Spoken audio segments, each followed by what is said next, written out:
Hey everybody, how you doing? This is Seth Williams and Jaron Barnes of the REtipster podcast. Today we're talking with someone named Tom Krol. Tom, you may have heard of him. He's the founder of Wholesaling Inc. and PSL Homebuyers, and he runs one of the most popular podcasts on iTunes right now. And he's a huge wholesaler in the U.S. And through Tom's unique approach to real estate investing, he's bought and sold hundreds of properties across the country. He's taught a lot of aspiring real estate investors how to do pretty much the same thing. And the reason I wanted to talk with Tom is because we recently got acquainted over the phone, and he was telling me about this concept of wholesaling houses that basically involves selling all of the inventory with seller financing, like intentionally. Like that's the way you want to sell it. And there's a lot of advantages that enter the picture when you start working this way, which we're going to cover in more detail as we jump into this. But I was struck by how many similarities there are between his approach and the approach that we've been doing for years, where you buy land at a super cheap price and sell that with seller financing.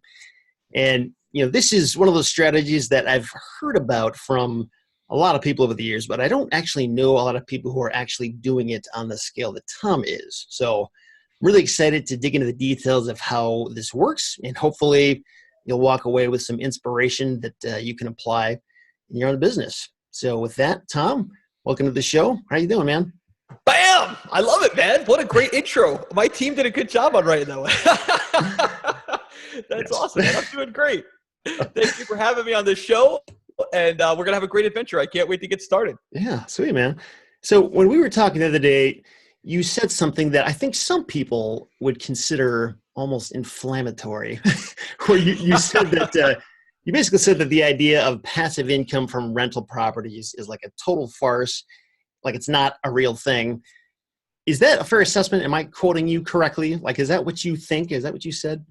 Well, I think that what is so interesting is that so many wholesalers, right, myself included, and all of our students, we get involved with this big dream, this big idea, which is wholesaling is going to provide a ton of cash, which is true, and it's going to provide this inventory of very discounted, severely discounted properties, which is great to cherry pick to keep as rentals for quote unquote passive income.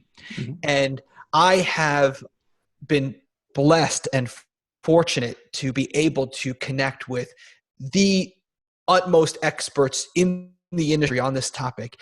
And I have found that building passive income through rental properties, through single family rental properties, is the biggest lie ever told in the history of real estate investing. Can you make a little bit of cash flow per month? Yes. Seasonally, occasionally, you can make a little bit of money with a ton of headaches and stress. But this idea that I'm going to have my feet in the sand and produce passive income from 50,000 feet, Seth, what I have found and what my mentors have taught me is that anything that you ignore will corrode, will decompose, will rust, and will rot. Whether it's your income, your houses, your marriage, it doesn't matter. Whatever you ignore will decompose, and whatever you spend time, attention, money, resources, and focus on will grow and prosper. This is a universal law, and I believe that the earth is constantly trying to take back your rental property. It wants to literally suck it back into the earth through vines and tenants and termites and everything else that's fighting it. So you can make some passive monthly income. You can make some reoccurring income from rentals, but it certainly is not passive. Yeah. And that's my general idea. Yeah. I was thinking about that a little bit more, and I guess I'm trying to figure out where the line is, because I think, just like in my current experience right now, passive income from my rentals is a thing, because I do make money from mine. It requires at the most 30 seconds a month for me to look at the income statement. However, the reason that's possible is because I've got a really good property manager, which actually took me a while to find. And also, I definitely would not call it reliable or trouble-free income, because there's all kinds of baggage that comes with rental properties. And when things go wrong, as they often do, there's many, many times when the expenses outweigh the income, and I lose a chunk of my cash flow. So the income it's there historically, but like I never know when I'm going to have a horrible month and lose more than I make. So, you know, Right. I think it is one of those things that like it's easy to say, oh yeah, just buy rental properties. It's like it's stated in a way that's very overly simplistic. Like there's a lot more to the story. There's got to be a better way to make passive income, so to speak. Well, what's interesting is that as a wholesaler, the people that I buy properties from at 30, 40, and 50 cents on the dollar are the landlords who believed that rental properties were passive. I mean, you believe that rental properties are passive, you're going to be getting a postcard from me shortly, right? That's my idea, right? It's going to say, hi, my name's Tom, and I'd love to buy your home for 40 cents on the dollar, and I'll give you cash today. And wholesaling really this is where it's interesting. Wholesaling has nothing to do with real estate at all. Wholesaling is, if, for instance, if cars were more valuable and more desirable than houses, I would just switch my model from houses to cars. It's the only reason I do houses is because of the value and the value that they have and how badly people want them. But what we sell is speed and convenience in exchange for a low price. So it's a pawn shop. It has nothing to do with real estate. As a matter of fact, the people who make wholesaling about real estate, they have frustrating roller coaster income, frustration, roller coaster, and a job. People who understand that wholesaling is just a pawn shop have a business that runs without them. But what's interesting, what led me to this is I was under the belief that you could just buy homes. I was using all the cash from wholesaling to buy them free and clear and then say, oh, well, they got to be making money. They're free and clear. Well, no, not true. And then what I realized is like, wait a second. Every single person I'm buying houses from is a landlord who thought that rental property was passive. So I think that it's this little trick that happens, and it's a slow drip and you don't feel it, especially if your houses are free and clear. And my favorite part about this is, when you talk to the landlords who will really this is such an emotional time. I mean, I guarantee you there's people right now who are like swerving in the road and they're like, what? So, but what happens is that whenever you speak to a landlord who really disagrees and you say, well, is it passive? Tell me, where do we disagree? They always use the word just. They're like, and then they go on to tell you what they do. But what you're not seeing when they use the word just, like I just have to do this and I just have to do that. And, just is not passive, right? Mm-hmm. But what you're not really hearing from them is the experiences and the years and the experience that they have from all of these moments where they had a major tenant turnover or a house that sat vacant or a big repair or whatever. That's what makes it a little bit easier, and you become more of an expert and you hire experts and a team of people to help you. But I think this idea is just a farce of calling it passive. It sets you off on the wrong journey.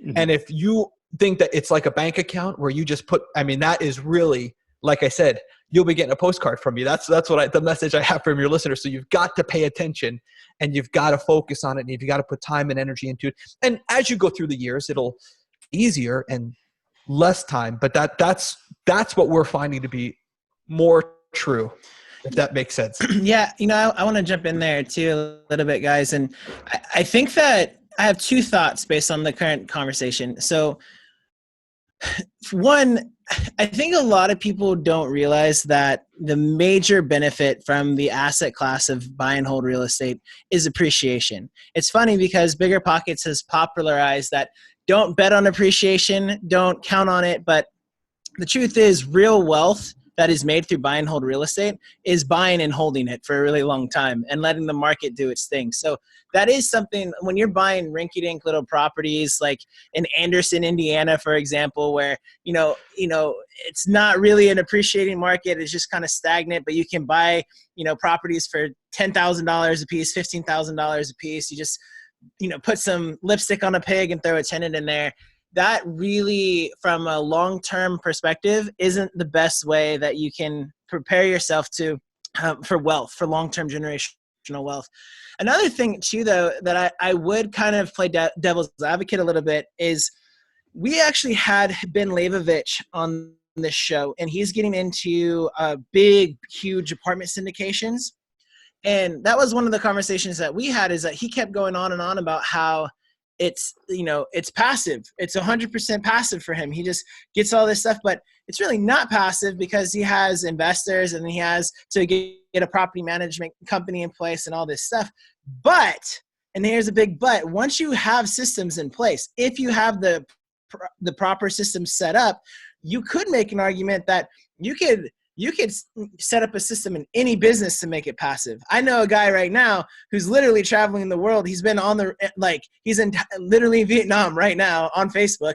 His name's LD Stoffer, and he has 3 multi-million-dollar companies that he's just set up on autopilot, and these other people running it for him, and he just gets to collect a check. So it can work in any asset class, I think, and in any business. Talk about, not even just real estate specific, if you set up systems in a way that make you be able to get a piece of the pie, but you can go hang out in Vietnam. You just have to set up the system that way. It's almost like you have to be a specialist more at finding talent and then managing it rather than the actual hands-on part of your business, Yeah. All I'm going to say is I'm ringing the victory bell for that one. Here we go. You actually got one. Absolutely. I am telling you what, I mean, I totally agree with that, because a business to me is anything, as entrepreneurs, that we can, a business is anything that is a process that produces a consistent result that I can delegate to somebody else. That's what a business is, right? So if I want to go to CoPP for 30 days and rent a little hut on the ocean or whatever, that's a business, is a consistent result that I can delegate to someone else. I think the idea of and I'm only speaking for myself, is a lot of people go into this thinking, oh, well, I'll take this cash, I'll buy a house, I'll plug in some tenants, and maybe I'll get a property manager, maybe I'll do it myself. But either way, it's passive. And I think that approach is wrong. But yeah, certainly any business. I mean, my wholesaling business is I would describe as passive. I get in there, maybe an hour a month and just tweak a few things. But certainly I could run that from anywhere in the world. But I think that the key is you really have to have that exact outlook.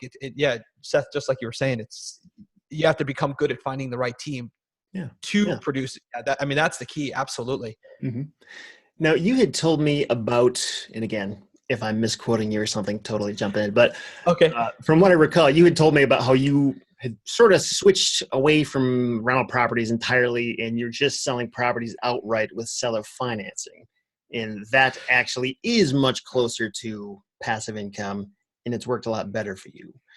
So, first of all, is that accurate? And if so, can you explain how and why that's better than rentals? Yeah. So yeah, let me tweak that a little. That's accurate, except I don't do it with all my properties. So what we do is we now take 2 to 3 properties a year, and what we do, the free and clear properties, and we will sell them. So we just simply put them on Craigslist. Sometimes I'll use an agent, sometimes I won't. And we'll say, hey, property for sale. I'm the owner, property for sale, 30-year mortgage, 7% interest, 10% down, and I'm the bank.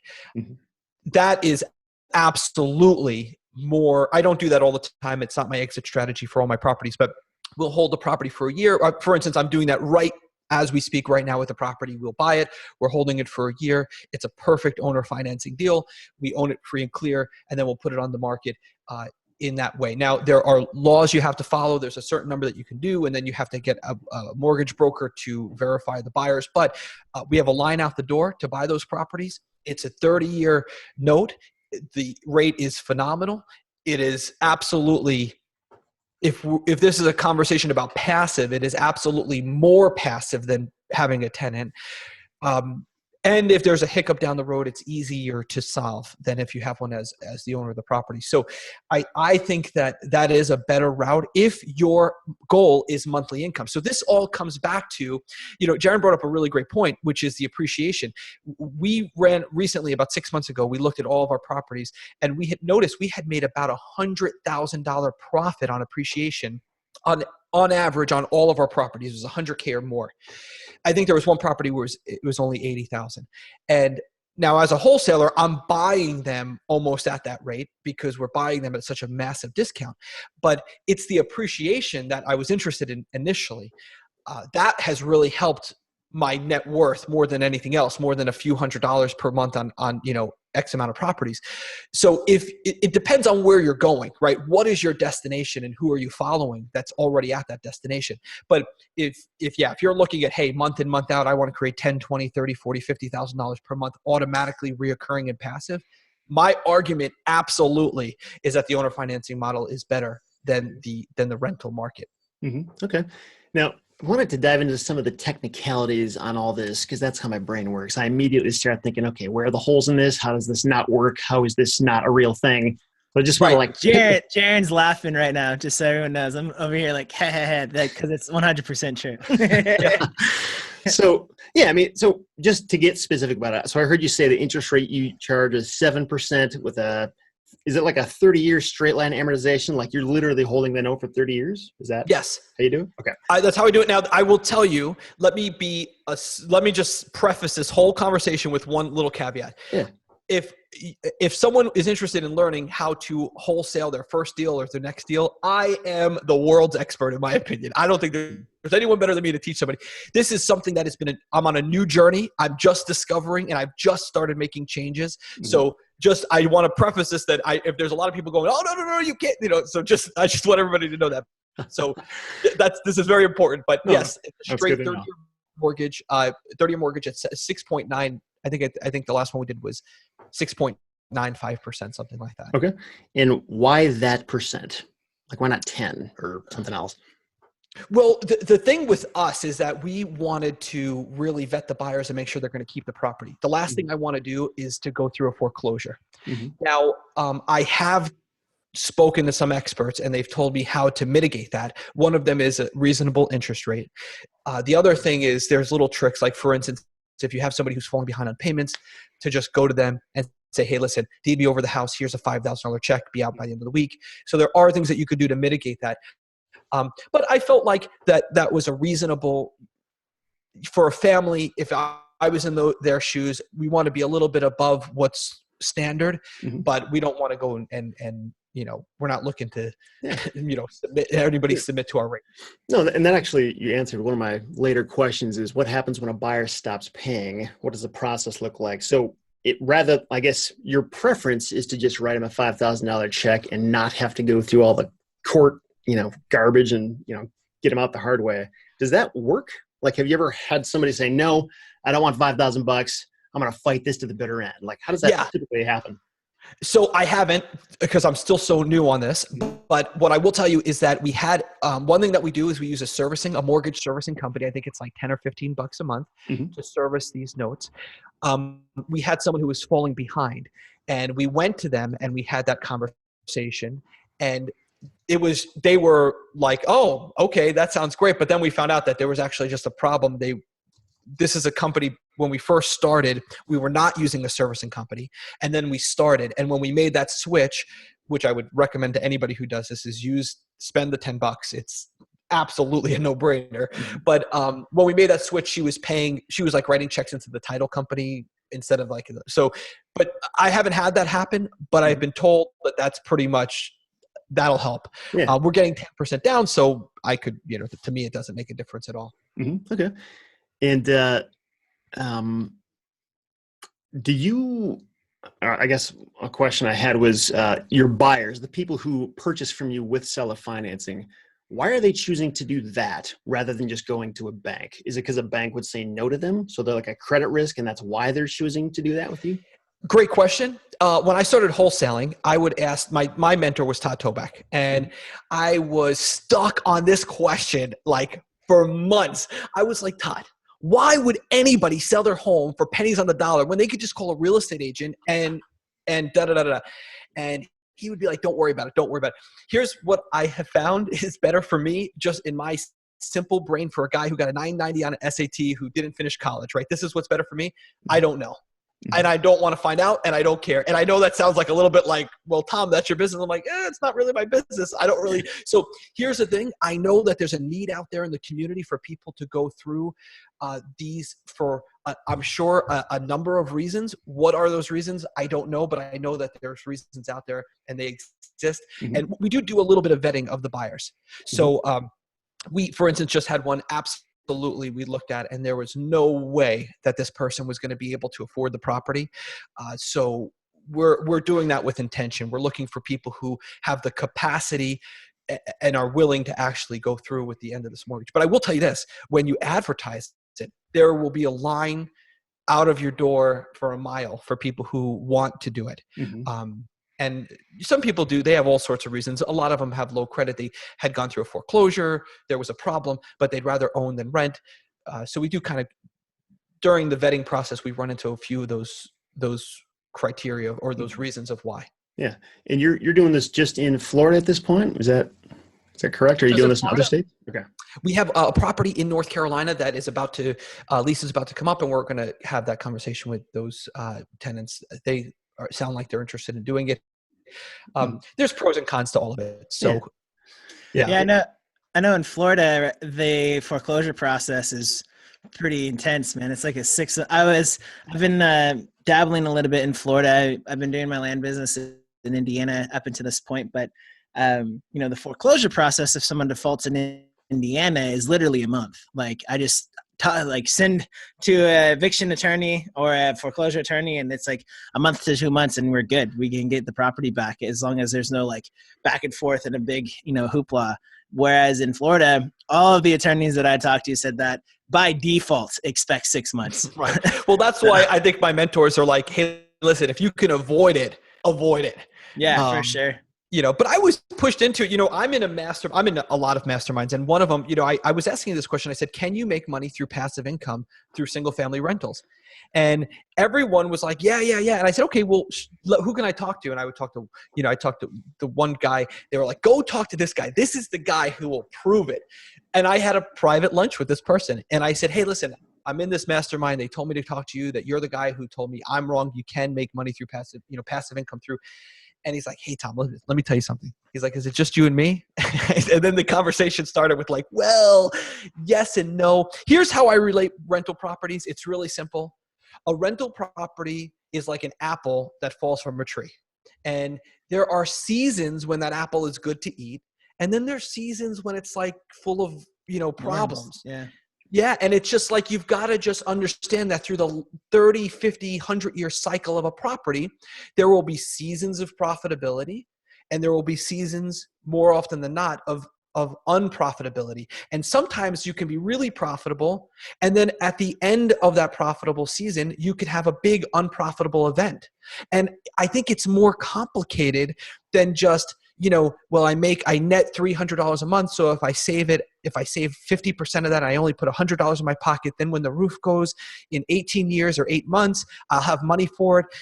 I think you have to, there's a lot of variables. You have people involved. Anything with people involved has a ton of variables. You have no idea what they're going to do to your property.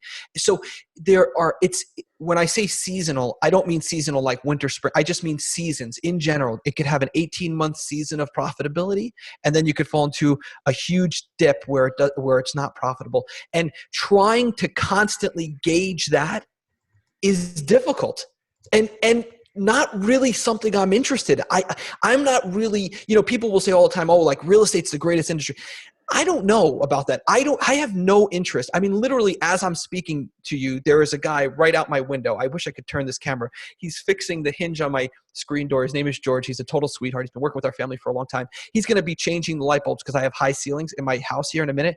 I have no interest or knowledge about real estate. None. It doesn't I don't I don't understand. These people are like, I love real estate. Is that really true? Is that really true? Do you really, if you have a ton of free time and $1 million in the bank, are you going to spend time with your wife and children and go sailing and walking in the woods and walking on the beach and learn how to fly a drone? Or are you going to spend time fixing up a house?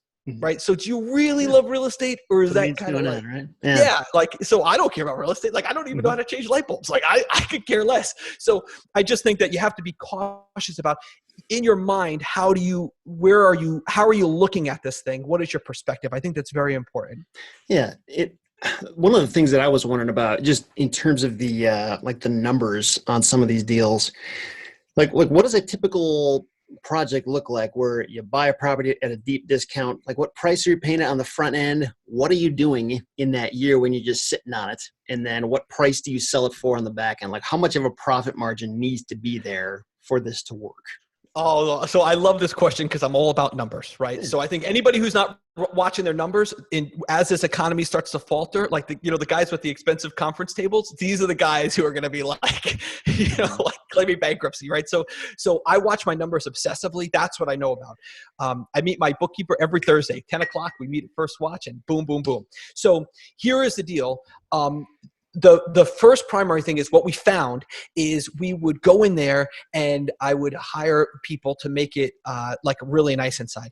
But the renters really tend to, they don't appreciate that. So then when we would get the house ready to sell as owner financing after the year, and the reason we do that is for short-term tax versus long-term tax, capital gains. What we would find is that it was too much money to get it back to be sold, because when we make it to be sold, it's a little bit nicer than when we get it to be rent ready. So now what we do is when this is happening as we speak, we have a property that we just finished. We just buy it, and we try to pay about like, and if we could pay 40, 50 cents on the dollar, but we usually pay it like 65 cents on the dollar of the current value, current value, not ARV. And then what we do is we make it just rent ready. So the bare minimum to just rent it, because we're not trying to cash flow with it. All we're trying to do is just wait till the day we can sell it, which is 12 months later. So then what we do is then when it's retail ready, then we put in a little bit of a nicer, I have nothing to do with that process. We have a guy, he's like a GC, he comes in and we just say, hey, now make it a little bit nicer, so we're going to sell it. And then we sell it for retail. We typically sell it for like 10% more than the current market value because there's such a high demand for it. We can do that. And then that's it. We don't do a calculation based on the cost because that's goes without saying. So we're not like reverse engineering the profit. But essentially we're after the node. Yeah. We're after the node. Because these people you're selling to effectively own it, at least in their minds, they do at that point. There's is there any hassles that come up? Like, are they ever calling you for any reason? Or is it like, no, this is on you. It's your house. You fix it. You unclog the toilet. I don't want to hear from you. Like, how's that? So Seth, I can tell you with absolute 100%, we have never received one phone call ever from one person who's we've done, not one. As a matter of fact, what we do now is we don't even know them. So now I have an agent in town who helps me with the process, especially for the vetting, because I don't want to be involved in that kind of stuff. And we put the house into, like I don't know how the attorneys do it, like a trust, LLC, whatever. And they can't look us up. They don't know who we are. I don't know who they are. And the payment goes to the servicing company. So even if they wanted to call me, which they can't, I don't even know how they would get in touch with me. And I don't know how to get in touch with them short of knocking on the door. But yeah, it's awesome. Whereas that is not the case with my rental properties. Somehow, I always end up getting involved. I just had a phone call yesterday from my property manager. There's a vacant property that's taking too long to rent. So now she wants to drop the price. Yeah. I don't want to have those calls. Yeah, sure. Okay, cool.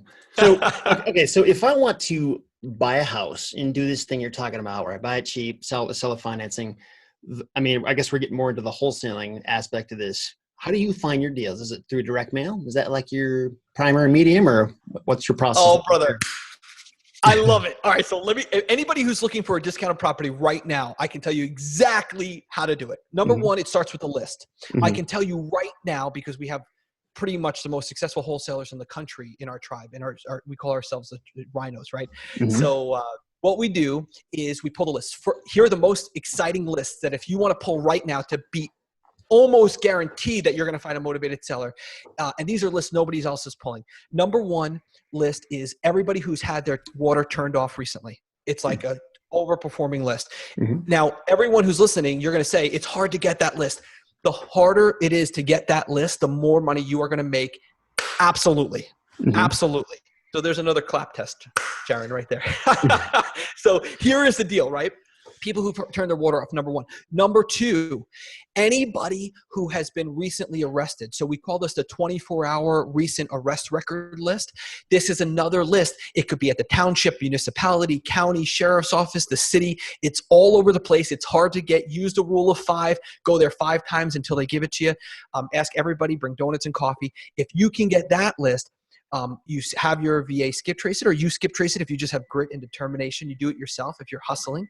You skip trace it, find out where the owner lives, and then send them mail. That seems to be a really, really good list. We have one student, they've built their whole business just off of that list, and they're killing it. I think they're in Tennessee, but I could be wrong. So that's a great list. And then you have other really, really good lists. Unknown equity is a great list. Then you have your standard list like equity, absentee owner list. Those are a little bit more general. Everyone's mailing them. But evictions list that you have to pull manually. Landlords who are evicting right now is a great one. The list that I would avoid would be divorce lists are difficult. A lot of people spend a lot of time on divorce and pre-foreclosure lists. I know that everyone's going to disagree with me, but I don't like those lists. They usually don't turn out.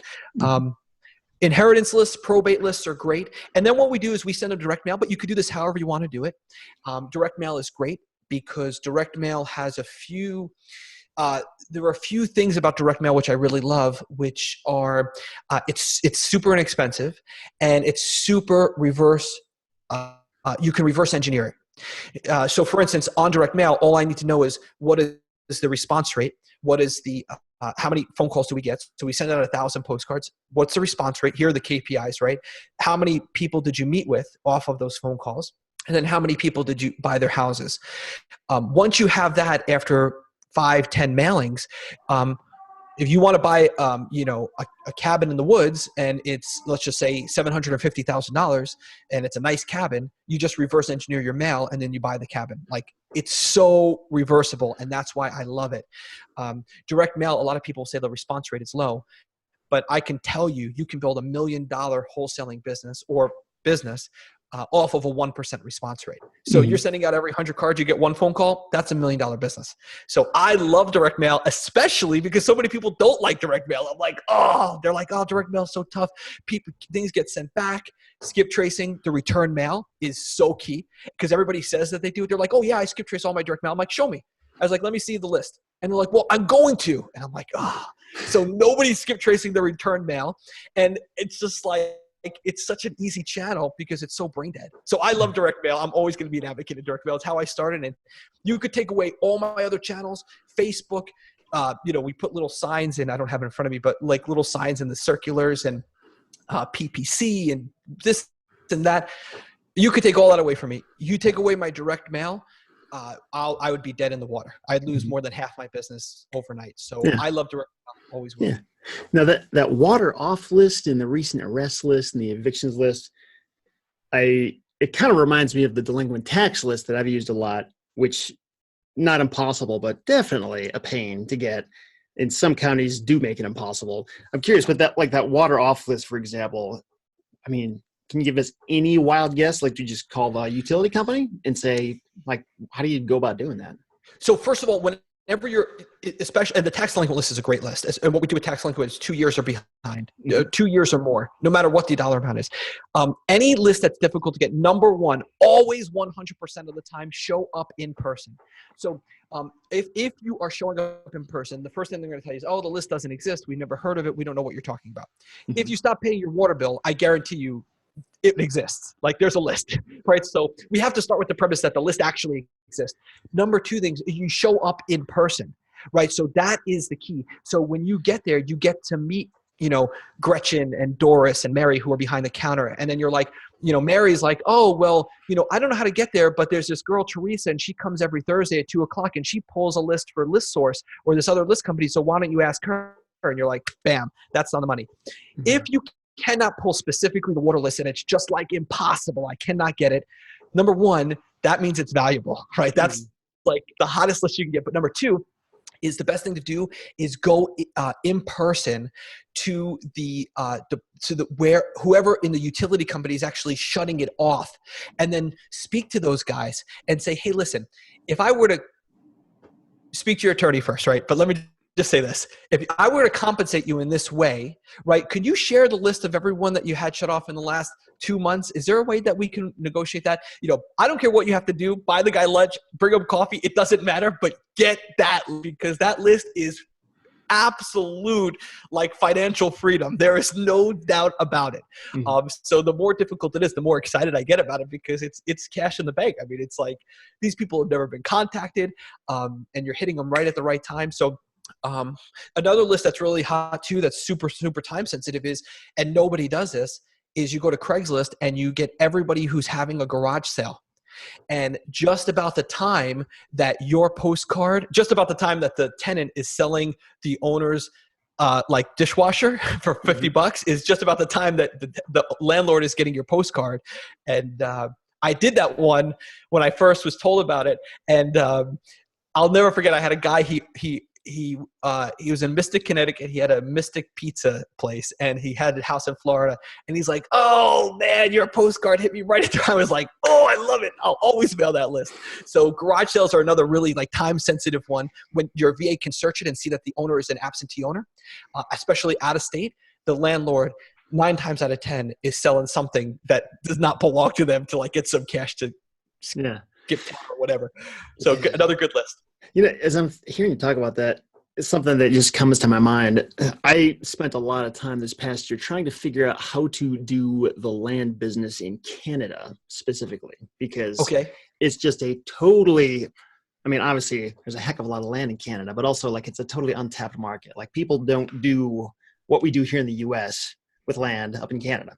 So I was trying to figure out like, okay, how do we do this? Like, where do we get our lists in Canada? And problem I found with Canada, and if there's any Canadian listeners out there who know otherwise, please correct me if I'm wrong, but in Canada, they don't have services like, you know, Data Tree or RealQuest Pro or CoreLogic or Black Knight. Like they don't exist up there. You can't just pull public lists of people's property information.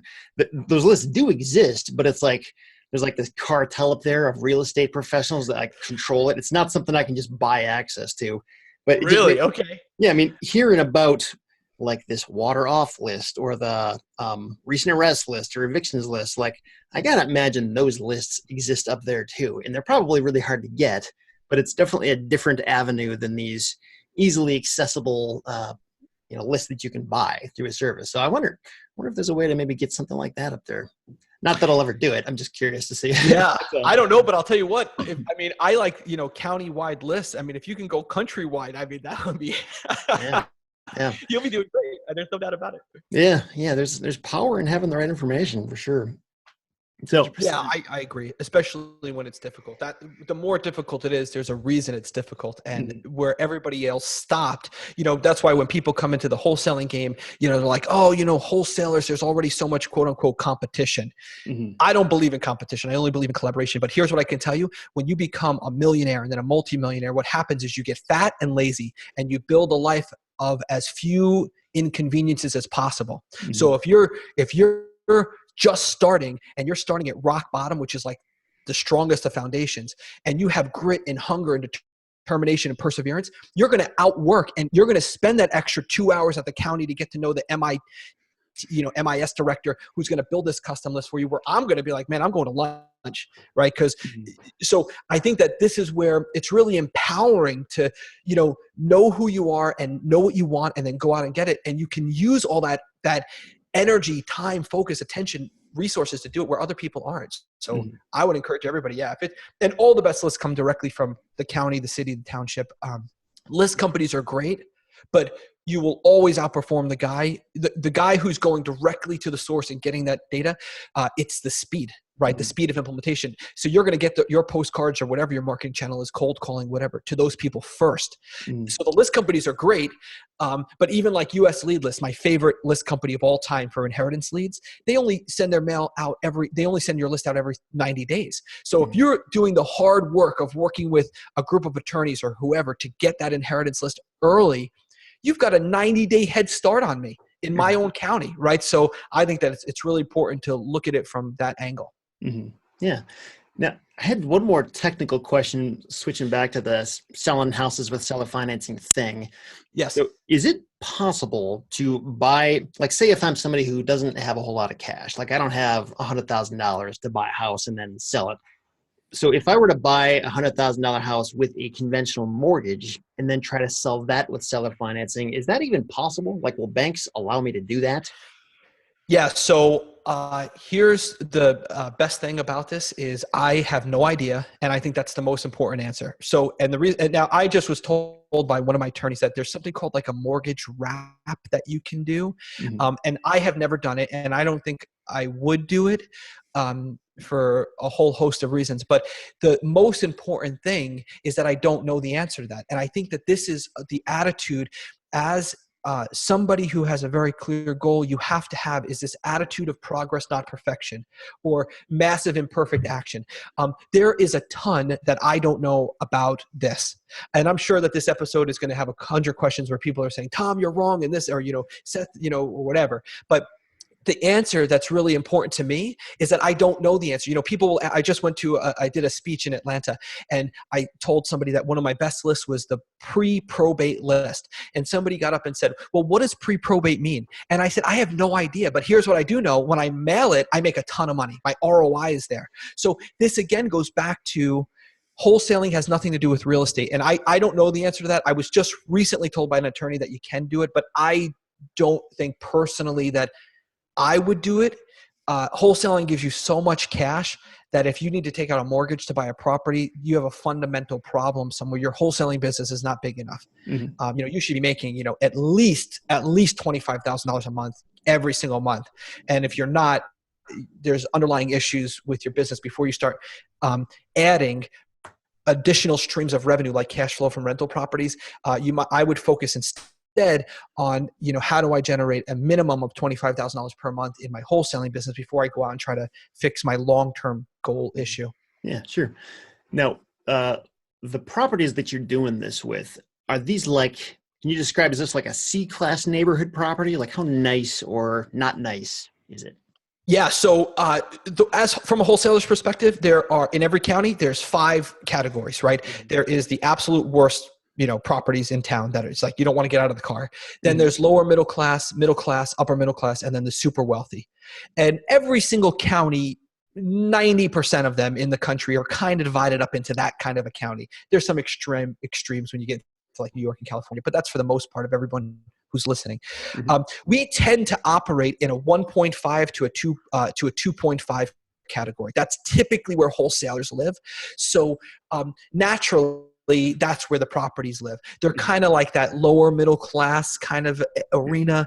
But I'll tell you the one that we're doing in North Carolina, we haven't done yet, but we're going to present this idea to the tenants that would definitely be a class A plus property. This is a very, very, very expensive home in a very nice neighborhood. So I'll keep you posted if that works. But typically it's going to be like that, lower middle class area, for us, it would be like the $100,000, $150,000 home kind of arena. Yeah. For the listeners right now, they're listening to you and they're like, man, wholesaling and owner financing houses is the greatest thing ever. Right? So I'm going to do my absolute best as we wrap up this thing to kind of poke holes in the strategy and ask you, yes, what are some of the drawbacks that we need to be aware of when we approach both wholesaling and owner financing houses? Because I know wholesalers that, because I come from that world working with Brett Snodgrass at Simple Wholesaling. I remember, we would sell properties via owner financing that did not go over as well as it has for you. And a lot of that was probably because we didn't vet properly and we had high interest and all of that and low down payments, that kind of a thing. But I know I have a friend who literally within the last 6 months got sued from a owner financing situation, a tenant who had I think 30% of the loan paid off or something. And then got mad at Tyler because for some reason, my friend Tyler, who also used to work with me at Simple Wholesaling, and it actually messed up him getting a loan on a storage facility that he was working with. So, it really, really screwed him over. And he wasn't found guilty, but the fact that there was a public thing against him, it really threw off some things. So what are the red flags, I guess, from a vetting perspective? What do you do to set up where people can have an awesome situation like what you're explaining versus what a lot of people experience when they get started in this business? So this is what I would say. Number one, on the wholesaling side, I've now been wholesaling for a very long time, and I have the capital to have a month where marketing channels don't work, and wholesaling is very, very tough. Number one, every single person, or this is what it's going to feel like when you get started, when you're trying to buy people's homes for 40, 50, 60 cents on the dollar, 99.5% of the people you speak to are going to tell you to go blank yourself. And they're going to tell you, they're going to literally slam doors in your face, and they're going to get very, very angry. You're going to get phone calls that are very angry. So if you don't have the stomach for that, wholesaling just on its own is tough. I don't have enough experience to really speak intelligently about owner financing these homes because I haven't done 100 of them. So, and I haven't had any pitfalls. I haven't really had anything go wrong except for just the one I already referenced where somebody was making the wrong payment to the wrong company. So I've had nothing but a good experience, and I can tell you from an ROI standpoint, it's more money and it's easier, right? Which I'm all about. I'm all about keep it simple, keep it stupid. I don't want any complex business, right? I have a very, very, very small team, and I don't like complex things because I'm just not good at that. So I haven't had enough. I guarantee you, if we do this podcast in 18 months, again, as a follow-up, I will be able to tell you more intelligently what some of the pitfalls have been. But as of today, everything has been great. We haven't had any big pitfalls. There's nothing that I can reference to say, oh, this is something to watch out for. We have kind of protected ourselves a little bit as far as insulating ourselves against people who really shouldn't be buying these properties. We're not out to make a killing on this. We're just out to do a little bit better. I think that one of the major things that causes entrepreneurs to have their biggest setbacks is they're like, oh, I know how to make money, but I can't turn this job into a business. And one of the biggest setbacks is you have to put a cap on your financial aspirations. That is the first thing you got to do. There's no entrepreneur out there who has a problem, going to the moon on goals, right? They, 10x, 100x, 1000x, and 10,000x, and then you die rich and your family, you never see. So I think that the key is you've got to put a cap on your financial aspirations. Is number one. You have to say, where am I headed and what am I willing to do and not do to get there? And then just, I think you just move forward from there. But I think the thing that gets a lot of people in trouble is they don't put a cap on their financial resources, number one. And number two is they're constantly trying to leverage and profit from the byproducts of their business. So for instance, you'll have wholesalers who say like, well, I'm meeting with motivated sellers who don't have any equity, so I'm going to learn how to do lease purchase options or sandwich leases or rent to own. If you want to meet somebody who's going to absolutely have a frustrating job that they can't automate and they'll make a little bit of money but end up having problems, it's those people, the ones who dilute their efforts by not staying laser focused on one thing.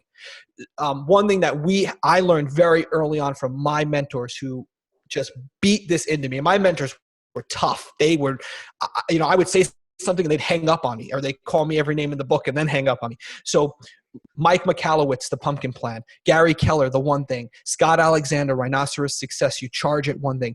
I think just staying powerful in your space and specialty, you're going to avoid some of those pitfalls. And, you don't have to, so I think from a 50,000 foot view, that's what I have to offer you guys. I don't have a ton of experience in this, so I can't really speak to, I haven't had any major hiccups, thank God.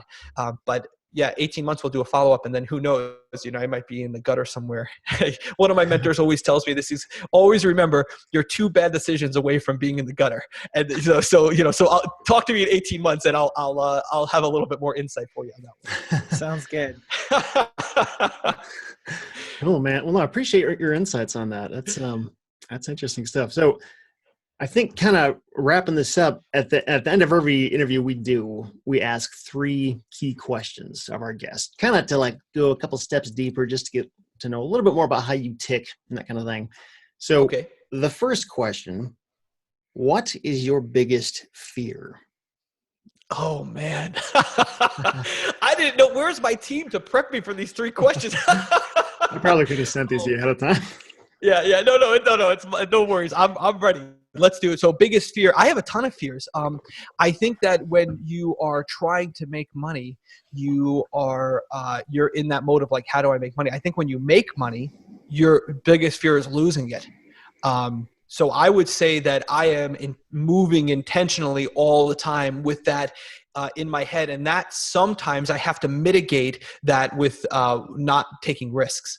Mm-hmm. So I think sometimes that when you have money, Jason Medley and I were talking about this from CG, he's a great guy. And a lot of the stuff I talked about today came from him. And, he talks about that. I think that when you don't have money, your big fear is like, how do I make money? When you have money, your biggest fear is like, how do I not lose money? Mm-hmm. And that has to be mitigated. So I would say right now, that's one of them. I think also as a weakness that I have is I'm definitely a people pleaser, and that's affected my business negatively in some ways. So that's something I'm always constantly working on, is being like a people pleaser is a big flaw it comes from, I think it's scarcity or fear based in your belly. That's something I have to work on. Yeah. Cool. What is something that you're most proud of? Oh, I mean, this is like the standard answer, right? But I will tell you, my family. I love I've been married for about 20 years now to Julie. We met in a Christian college. We got pregnant in a Christian college, which quickly got us kicked out of a Christian college, which was great. And we had Logan, who was a total surprise.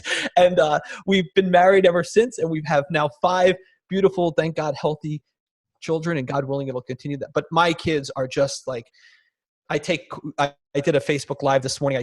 I wake up Lacey really early. She's my second oldest, and she goes to get coffee with me in the morning, and we'll do like a Facebook Live. And she's like, Dad, how does the business work this way? So she's the one who is going to be following in my footsteps. I think the others aren't. I'm not sure yet, but definitely my family. It's that's what I'm. Every day. That's my why. And I know that sounds like everybody has a why, and it's usually family, but it's really true. I just love my family. It's such a blessing, and that's my biggest. That's it. That's what I'm most proud of for sure. That's awesome. Cool, man. I can totally relate to that. That's great. Yeah. So what is the most important lesson you have ever learned? Oh man, I can tell you this. My most important lesson that has influenced me the most. I will tell you this. Number one is I attribute the majority of my success to tithing. I think that God's word is real. And I think that Malachi chapter 3, verse 8 talks about this. If you're not tithing, you're stealing from God. The only thing that's really blessed my business more than anything has been tithing. And the biggest lesson I learned is tithing. The biggest lesson I've also learned is when you are trying to get to the peak of a mountain, the most dangerous people can be the people who are on the journey with you. So cut them off and only listen and submit to the person who's at the peak of the mountain already. And I think that was my biggest lesson is I had to learn how to submit. At the time, it was my older brother when I wanted to do wholesaling. I had all these people in my ear, and they would be saying, you should, why don't you do this? Have you considered this? And none of them were where he was at. He was a multimillionaire. He was wholesaling a ton of properties, and he had a great lifestyle. And I had to learn how to get out of my own way and submit to instruction instead of listening to education and then thinking, how does Tom feel about this? And then making a decision.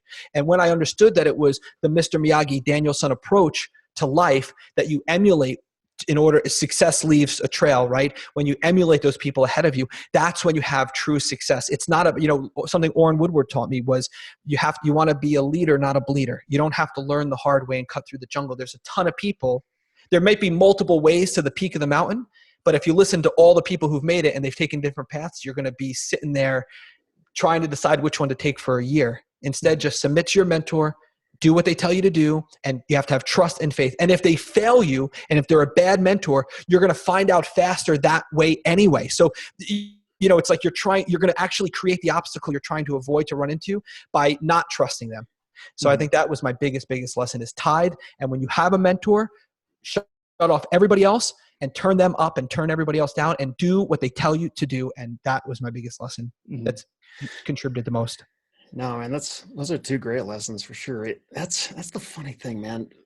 There's I don't know if you know, there's a guy named Richard DeVos. He actually died just this past year. He was one of the co-founders of Amway, the original pyramid scheme business. But he was actually like very, very just a good guy, like very philanthropic. He gave away billions of dollars. And he's got this quote where it's some of the effect of like the easiest thing on earth to find is people to tell you all the things you can't do. Like that's just all over the place. Like, you don't have to look far. And I remember back when I was working my day job, and that was like all I ever heard from anybody, like just getting laughed out of the room every time I told anybody what I was trying to do on the side. And eventually I just started keeping it secret because I didn't want people to, say something stupid that would kill my dreams. But yeah, man, it's really important to look at people that are actually the walking proof and pay attention to those voices rather than the ones that really don't know any better.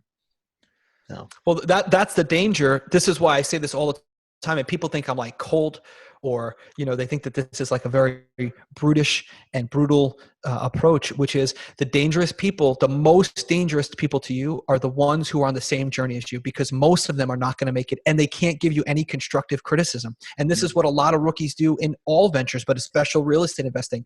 They're like, hey, I'm going to go on this journey. Come along with me. And then you have a whole bunch of people all codependently leaning on each other. We say this, somebody just asked in one of our groups recently, they said, well, hey, can't we have a Facebook group for all of the students to kind of get together? No, because I don't want rookies congregating together, giving each other advice. If you want to find, a rhino wholesaler in your market who's already making $50,000 a month, yeah, go take that guy to lunch.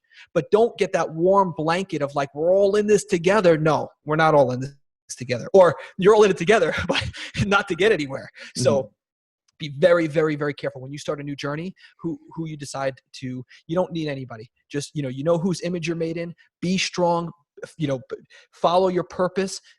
Robert Kiyosaki taught me that passion is what you want to do. Purpose is what God wants you to do. Follow your purpose. You may not have a lot of friends on the journey, but when you get to that mountain, it is going to be phenomenal. And you'll get there if you listen to the people who are there and not to the people. I mean, yeah, I don't know what else to say about it. If you want to learn how to drive a motorcycle, don't ask my mom, because my mom will tell you it's expensive, it's dangerous, the insurance is going to go up, there's a lot of maintenance. Go join a motorcycle club. They'll tell you which bike to choose, which is the safest. They'll tell you what roads to take that are safest. They'll tell you about safety equipment and general maintenance. But you listen to my mom and you want a motorcycle, I guarantee you're never going to get out there. By the way, I'm not a motorcycle guy, but it's the only way I can use to describe that analogy. That makes sense. Makes sense. Well, Tom, appreciate your time very much. If people want to learn more about you, what's the best thing to do? Where is there a website? Or I know you get your really popular podcast. How can people learn more about what you got going on? Yeah, Wholesaling Inc., Wholesaling INC. We have a website. We have a podcast. You can book a call on the Wholesaling Inc. Website. If we like what you have to say, we might actually invite you in to be a tribe member. But yeah, we're all over the place, and wholesaling is our specialty, not owner financing rental property deals. Not yet. Not yet. This is the only podcast I've ever done about this subject, which I'm sure I'm going to get a ton of heat from, and they're going to be like, Tom, you suck at that. So who knows? But yeah, Wholesaling Inc. is the podcast and the website, and yeah, good stuff, brother. Thank you, awesome, Seth. Man. Yeah, and for anybody listening, this is podcast episode number 42. So I know we've mentioned, as usual, lots of different people and books and links and resources and that kind of thing. So feel free to check out the show notes, retipster.com/42, and you can see a list of all that stuff. And yeah, that's pretty much it. So I appreciate all the listeners out there for tuning in. Thank you again, Tom, for being part of this. And hopefully we'll talk to you again in 18 months and we can get an update on everything you've learned. So if I'm dodging you, things didn't go well. Okay, I'll keep that in mind. Thank you, Jared. Thank you, Seth. All right, guys. All right. God bless. Thanks, Tom. See ya.